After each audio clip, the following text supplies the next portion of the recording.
Welcome students, word problem solve करेंगे और इसकी स्टेटमेंट कुछ इस तरह से है कि एक ट्रायंगल है जिसकी बेस और हाइट बता दी गई है। यानी यहाँ पर अगर चलें इस डाटा को हम कंप्लीट करते हैं तो इस तरह से होगा कि हमारे पास जो इन्फॉर्मेशन है वो इस तरह से है कि बेस ऑफ ट्रायंगल, यहाँ पर हम लिखते हैं जी बेस ऑफ ट्रायंगल। यहाँ मैं सिंबल यूज़ कर रहा हूँ जी ट्रायंगल का। और कितनी है जी इसकी वैल्यू x+3 सेंटीमीटर है। जबकि अगर हम इसकी हाइट देखते हैं तो हाइट जो हमारे पास आ रही है इस ट्रायंगल की वो है जी 2x-5। तो यहाँ पर इसको लिखेंगे हम 2 × x, डिफरेंस 5 सेंटीमीटर। और मजीद जो इन्फॉर्मेशन बताई जा रही है इस ट्रायंगल के हवाले से वो ये है कि if the area of the triangle is 20 centimetre square find x। यानी इसमें हमने जो x अननोन एक वेरिएबल है हमारे पास, इसकी वैल्यू हमने फाइंड करनी है। तो कैसे फाइंड कर सकते हैं जी? एरिया का फार्मूला क्या होता है? एरिया की वैल्यू तो हमें पता है, लेकिन एरिया का फार्मूला क्या होता है इसको ज़रा रिवाइज करते हैं जी। Half into base into height, जी ये फार्मूला होता है हमारे पास। और अगर हम इस क्वेश्चन के हवाले से देखें तो चूंकि हमें हाइट और जो बेस है बता दी गई है, एरिया भी बता दिया गया है, इनकी वैल्यू इसमें लिखते हैं जी। ये बन जाएगी 20 सेंटीमीटर स्क्वायर है। मैं यूनिट्स नहीं लिख रहा हूँ, मैं सिंपल इसको पहले जो है इक्वेशन की फॉर्म में लिखूंगा, इसको सॉल्व करूंगा एक्स के लिए। तो इसमें जी हमारे पास बेस की वैल्यू क्या आ रही है जी x+3, और इसमें जो हाइट आ रही है वो हमारे पास है जी 2x-5। और अगर हम 2 से बहुत साइड पे मल्टीप्लाई करते हैं जो कि 1/2 का क्या जी मल्टीप्लिकेटिव इन्वर्स है, तो ये हमारे पास लेफ्ट साइड पे आ जाएगा 22 × 40। जबकि राइट साइड पे अगर आप देखें तो हमारे पास सिर्फ x+3 × 2x-5 रह जाता है। अब अगर हम इसे यानी यहाँ पर डिस्ट्रीब्यूटिव प्रॉपर्टी अगर इस्तेमाल करते हैं और सिंप्लीफाई करते हैं, एक स्टैंडर्ड क्वाड्रेटिक इक्वेशन की फॉर्म में कन्वर्ट करते हैं, तो क्या फॉर्म बनेगी जी? x × 2x, ये बन जाएगा 2x²।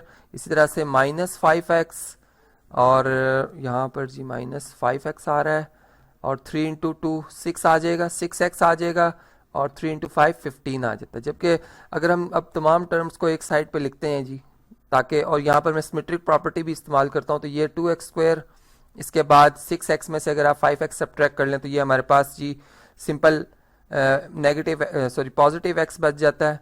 और यहाँ पर -15 है और ये 40 इधर आके -40 हो जाएगा इक्वल टू 0। और ये हमारे पास जी फॉर्म बनती है 2x² + x -55 इक्वल टू 0। और हमारे पास जो क्वाड्रेटिक इक्वेशन को फाइंड करने का, इसके सॉल्यूशंस को फाइंड करने का जो तरीका है, ये हमारे पास जी बेसिकली इसमें हमारे पास क्वाड्रेटिक फार्मूला भी है, जिसको अगर मैं यहाँ से स्टैंडर्ड फॉर्म में लिखूँ क्वाड्रेटिक इक्वेशन को, तो ये हमारे पास बनती है जी ax² + bx + c equal to 0। तो यहाँ से a, b और c की वैल्यू हम सेपरेट कर लेते हैं ताकि क्वाड्रेटिक फार्मूला जो कि हमारे पास हमें याद है हम उससे इस्तेमाल कर सकें। तो a जो है वो 2 के इक्वल है, b 1 के इक्वल है जो कि कोफिशिएंट x का, और c जो कांस्टेंट टर्म है वो हमारे पास है -55। अब क्वाड्रेटिक फार्मूला भी लिखते हैं जी x वेरिएबल के लिए। इसकी क्या क्या फार्मूला की स्टेटमेंट या इसकी क्या यहाँ पे कौन कौन से नंबर्स आ रहे हैं, तो ये इस तरह से जी -b × +-b² -4ac divided by whole divided by 2 × a, ये जी फार्मूला। और इसमें अगर इनकी वैल्यूज को सब्स्टिट्यूट किया जाए, इसमें हम ये स्टेटमेंट लिख देते हैं जी बाय पुटिंग देयर वैल्यूज। और इसमें जी इनकी वैल्यूज हम लिख रहे हैं किस किस की जी, a की वैल्यू, तो यहाँ पर इसको मेंशन कर देंगे जी values of a, b and c we get.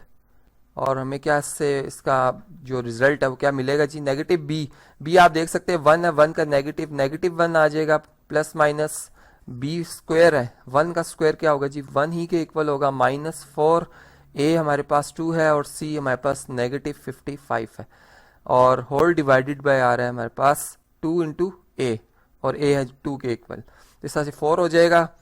और चलें जी इसको देखते हैं जी कैलकुलेटर से, यहाँ पर हमें इसकी वैल्यूज फाइंड आउट करनी पड़ेंगी। ये बनता है जी 1 प्लस किस तरह से जी, नेगेटिव इंटू नेगेटिव, ये आ जाएगा पॉजिटिव, 4 × 2 = 8, 8 मल्टीप्लाई बाय 55। अगर आप 8 को 55 से मल्टीप्लाई करते हैं जी 440 बनता है इसका जवाब। यहाँ पर आप देख भी सकते हैं जी कैलकुलेटर से हम इसको मल्टीप्लाई भी कर लेते हैं जी, 8 × 55 तो ये 440 जैसे मैंने कहा, और डिवाइडेड बाय ये हमारे पास आ रहा है 4।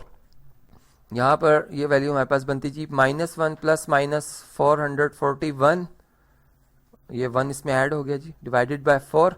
और 441 का अगर आप स्क्वायर रूट लेते हैं तो ये हमारे पास 21 आता है इसका जवाब। स्क्वायर रूट इसका अगर लिया जाए तो ये हमारे पास क्या आता है जी, 21 आ जाता है। और यहाँ पर अब इसके दो पार्ट्स हैं, एक में हमने ऐड करना होगा, -1 में ऐड करना है जी 21, इसको डिवाइड करना है 4 से, और सेकंड में हमने क्या करना होगा जी, -1 में -21 सब्ट्रैक्ट, -21 ऐड हो रहा है, होल डिवाइडेड बाय 4। ये हमारे पास बनता है जी 20/4।